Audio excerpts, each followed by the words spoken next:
तर जंतर मंतरवरच चर्चा होणार, चर्चेसाठी सरकारला जंतर मंतरवर यावं लागणार असं अभिजित दिपके यांनी म्हटलेलं आहे। तर सरकार आता आंदोलकांसोबत चर्चा करणार आहे अशी माहिती काल आलेली होती आणि त्यानंतर आता ही नेमकी चर्चा होणार कुठे अशा अनेक चर्चा सुरू झालेल्या होत्या।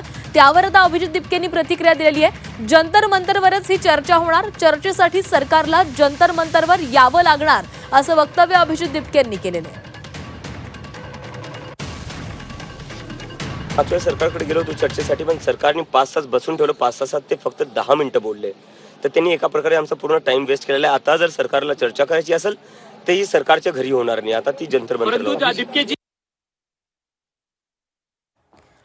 तर आता सरकारला जर आमच्याशी चर्चा करायची असेल तर सरकारला जंतर मंतरवर म्हणजेच आंदोलकांच्या व्यासपीठावर यावं लागेल असं अभिजित दिपके यांनी सांगितलेलं आहे। जे.पी. नड्डा, जितेंद्र सिंह हे आंदोलकांशी चर्चा करणार आहेत, त्यांची भेट घेणार आहेत। मात्र ही चर्चा कुठे होणार असा प्रश्न सगळ्यांनाच पडलेला होता।